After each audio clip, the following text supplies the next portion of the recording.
can't buy. It resides between my eyes. Walked through the fire, came out better on the other side. See, life's like a beach if you find the sand. Right now, I feel like 100 grand. You are listening to Inspired Insider with your host, Dr. Jeremy Weisz. Dr. Jeremy Weisz here, founder of InspiredInsider.com, where I talk with inspirational entrepreneurs and leaders. And, some you've heard of, some you've never heard of.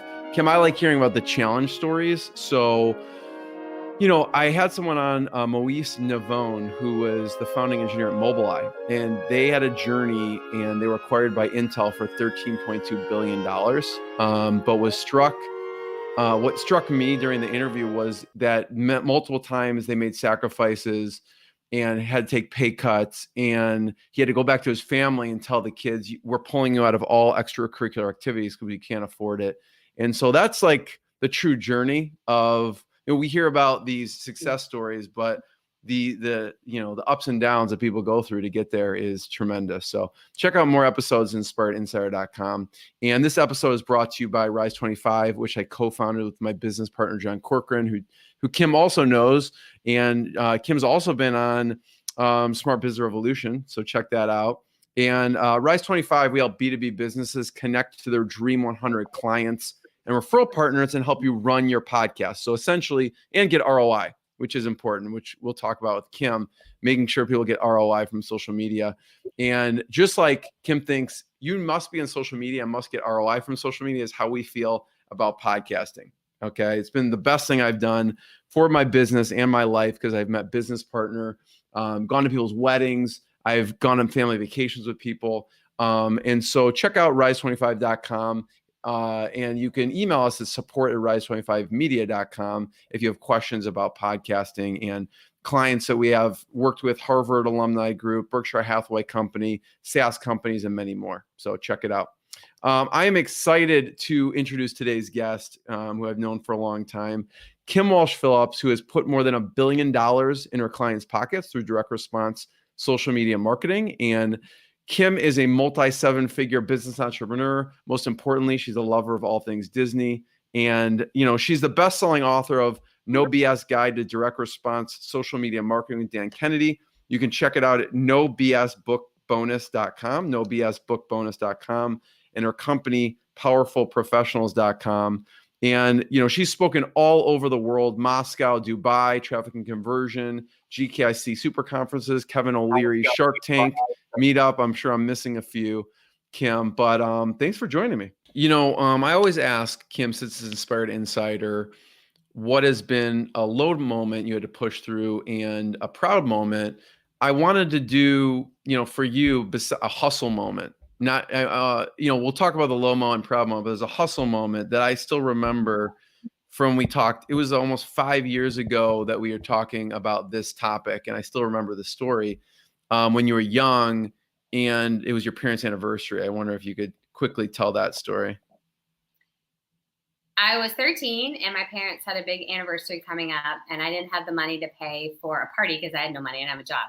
But I thought of a way that I could pay for it by collecting cans and bringing them. I lived in New York at the time, and they have a deposit per bottle that you can get back. And so I went around the neighborhood collecting cans long enough to get $95, which of course seemed like everything in the world to me at that time, which gave me enough money to pay for a nice Italian dinner to be catered, and I could take care of the party fees myself. And that's really just one of many examples of the amazing entrepreneurs that are probably watching right now, because we all know when you don't have the resources, that doesn't mean you say no, that means you get resourceful.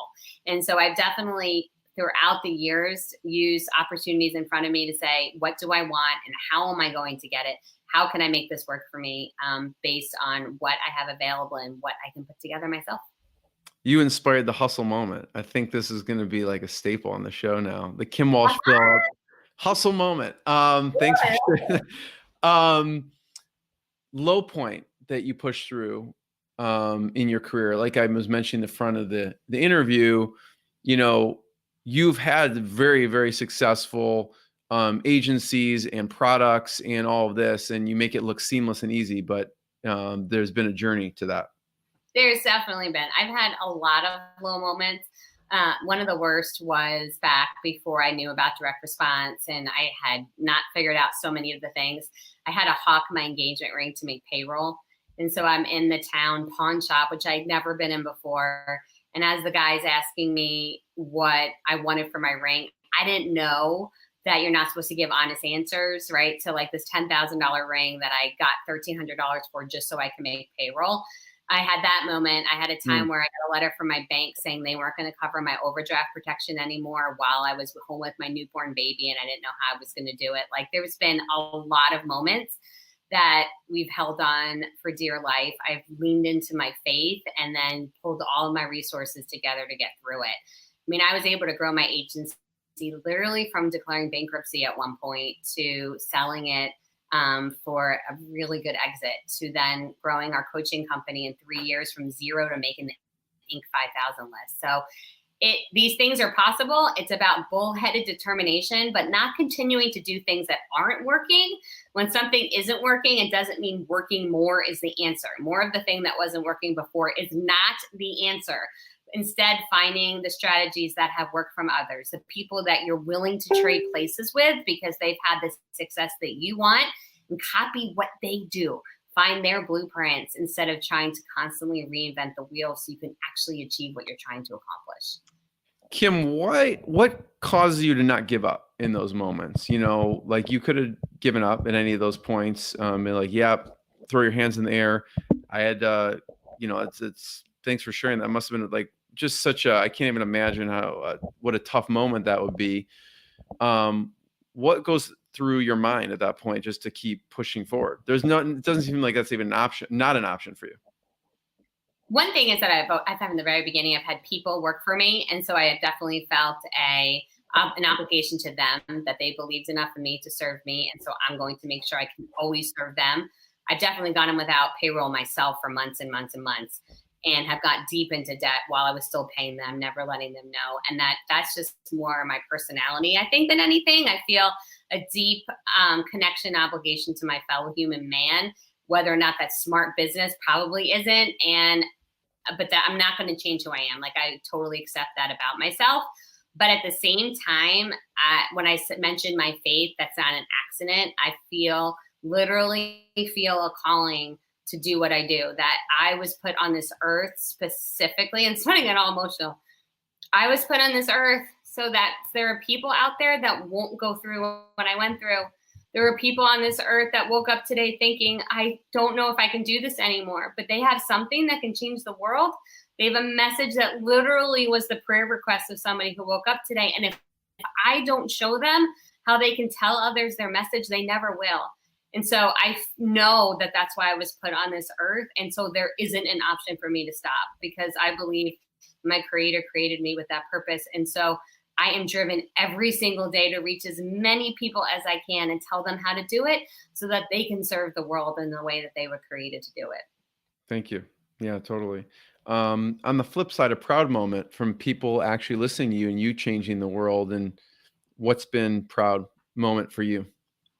Opening up that Inc. 5,000 letter with my two daughters and seeing that I was named 475.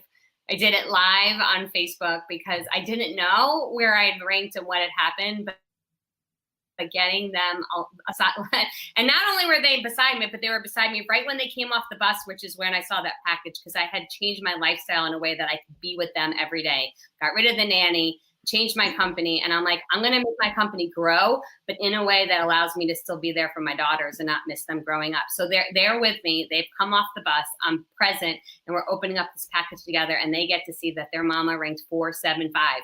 And that was one of the happiest, most proud moments of my career. And then your daughters, what do you feel like they've learned from you?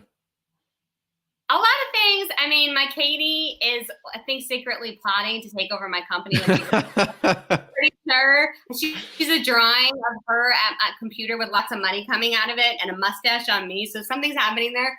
But yeah, she has learned. She could tell you right now. She knew this since she was 5. She hears other people speak. She knows there are 2 things people are most focused on: love and money. And your messaging needs to tell people how they're going to get one or the other. So she gets right to the heart of it right away.